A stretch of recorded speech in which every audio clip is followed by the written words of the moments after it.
Hello viewers, मैं astrologer doctor Shefali आज भगवद गीता अध्याय 3 का सारांश लेकर आपके सामने आई हूँ।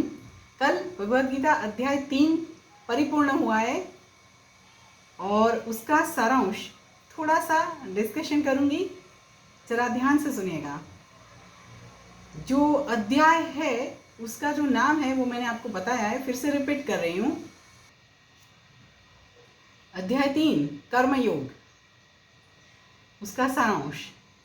अर्जुन और कृष्ण जब महाभारत का युद्ध भूमि, धर्म भूमि में, धर्म युद्ध की भूमि में खड़े थे, तब की आगे का ये जो बात चल रहा है उसी का।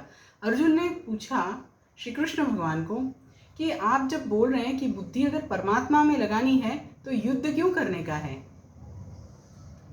कृष्ण भगवान बोले, कितना बहुत अच्छा जवाब दिया, जो कि मैं श्लोक में आपके साथ बोल चुकी हूँ, बट फिर भी ये आपको बता रही हूँ कि कृष्ण भगवान अर्जुन को बोले कि युद्ध करने का नहीं है, ये तो नहीं बात आती है। जब बुद्धि को परमात्मा में लगाने का है उसका क्या मतलब है, कर्म त्याग नहीं है। जब बुद्धि परमात्मा में लगाते हैं तो कर्म त्याग नहीं करना होता है। मनुष्य को हर पल हर क्षण कर्म तो करना ही पड़ता है। मनुष्य इंद्रियों से कर्म करता है, ऐसा जरूरी नहीं है। इंद्रियों के सिवा मन से, वचन से और वाणी से भी तो कर्म करता है। मान लीजिए कि आपको बोला जाए कि आप बैठे हो, राइट, बट बैठे हैं तो क्या मन में तो कुछ सोच विचार चल रहे हैं ना।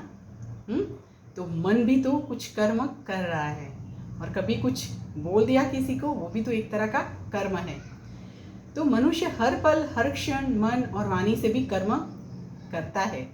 कर्म नहीं करने से अच्छा है कि कर्म करना सबसे अच्छी बात होती है। कर्म करना ही श्रेष्ठ होता है, और खुद के जीवन निर्वाह के लिए भी कर्म तो करना ही होता है। मन, इंद्रिय और सबको संयम में रखकर वर्ण अनुसार, वर्णानुश्रम के अनुसार, नॉट वर्ण, वर्णानुश्रम के अनुसार निष्ठा से ही कर्म करना चाहिए। कर्म करने से क्या होता है, कर्म बंधन नहीं रहता है। कर्म फल की आसक्ति से कर्म बंधन जरूर होता है। देखिए, कर्म करने से कर्म बंधन नहीं होता है, परंतु कर्म करने के बाद उसके फल की जो हमको आसक्ति रहती है, जो कि मैंने श्लोकों में समझाया था, उससे कर्म बंधन जरूर होता है। और आगे में श्री कृष्ण भगवान बोलते हैं कि ब्रह्मा जी ने सृष्टि की रचना करके देवताओं को आज्ञा दी कि मनुष्यों को आवश्यक भोग आप प्रदान करें, और उसी तरह से मनुष्यों को भी आज्ञा दी कि यज्ञ और आवाहन से, यज्ञ के आवाहन से देवताओं की पूजा करके देवताओं को उन्नत करें। सही है ना? कितनी अच्छी बात है। इसी तरह से भगवान, देवी देवता, अतिथि और सबकी सेवा करके जो अवशेष में जो बचता है और वो हम ग्रहण करते हैं, वो यज्ञ बन जाता है।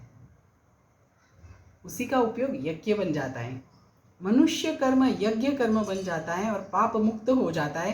परंतु जो मनुष्य फक्त खुद की ही तृप्ति के लिए भोजन बनाता है, वो तो पाप ही खाता है। ये मैंने श्लोक में बताया था, उसमें से कुछ चीज़ें रिपीट हो रही है क्योंकि मैं सारांश बोल रही हूँ। जो व्यक्ति ज्ञानी हो जाता है, जिनको आत्म साक्षात्कार हो जाता है, वो मनुष्य को कर्म प्रयोजन नहीं रहता, ये भी मैंने बताया था।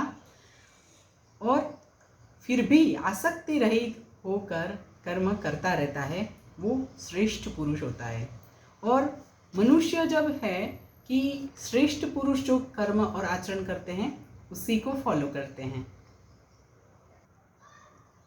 भगवान श्री कृष्ण खुद का ही उदाहरण देते हैं और बोलते हैं कि मुझे कुछ भी प्राप्य नहीं है, मुझे किसी भी चीज़ की ज़रूरत नहीं है, मुझे मेरे लिए कोई कर्तव्य भी नहीं है, फिर भी मैं कर्म करता रहता हूँ। अगर मैं नहीं करूँगा ये कर्म तो मुझे ही, मेरा ही आचरण देखकर सभी मनुष्य यही आचरण करेंगे कि कर्म नहीं करना है, और सभी मनुष्य अपने अपने कर्मों से भ्रष्ट हो जाएंगे, उनका पतन हो जाएगा। इसीलिए कर्म करना जरूरी है।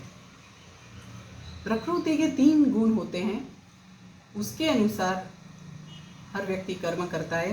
परंतु अहंकार से जब भ्रमित होके बोलते हैं कि ये कर्म मैंने किया है, श्लोक आपने सुने होंगे तो समझ में आ जाएगा, और वहीं पे अहंकार पैदा होता है, मनुष्य भ्रमित हो जाता है। इसीलिए भगवान श्री कृष्ण अर्जुन को बोलते हैं कि हे अर्जुन, तुम मेरे में ही बुद्धि स्थिर करो, तुम्हारा कर्तव्य कर्म करो, और मेरी आज्ञा मानने में ही तुम्हारा कल्याण है। और श्री कृष्ण की आज्ञा मानने में कल्याण है, वो हम सब जानते हैं, नहीं तो व्यक्ति का पतन होता है। फिर अर्जुन ने ये पूछा कि मनुष्य को हठ पूर्वक, जीत पूर्वक पाप कौन करवाता है? भगवान ने बोला रजोगुण। रजोगुण जो होता है उसमें काम क्रोध होता है, और वो काम क्रोध जो है वो ज्ञान को छिपा देता है। जब ज्ञान छिप जाता है तो व्यक्ति के अंदर की इंद्रियां ज़्यादा काम करती है, जो मैंने श्लोक में समझाया है। तो इंद्रियों को वश में करके काम को ख़त्म करना बहुत ज़रूरी है, बहुत ज़रूरत वाली चीज़ है। इंद्रियों को वश करके काम में ख़त्म करना चाहिए। इंद्रियों से ऊपर मन है, मन से ऊपर बुद्धि है, बुद्धि से ऊपर आत्मा है। आत्मा को ही समझकर बुद्धि के द्वारा मन को वश करना, यही कर्म योग है। यहाँ पे भगवद गीता अध्याय 3 कर्म योग परिपूर्ण हो रहा है।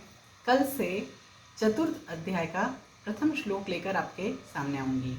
आप सबको मेरी ओर से एक विनंती है, मैं भगवद गीता अध्याय का हर दिन का सिर्फ एक श्लोक इसीलिए रख रही हूँ, ज़्यादा से ज़्यादा लोग सुन पाए, क्योंकि सबके पास 2 से 3 मिनट तो ज़रूर से होगा अपने लिए।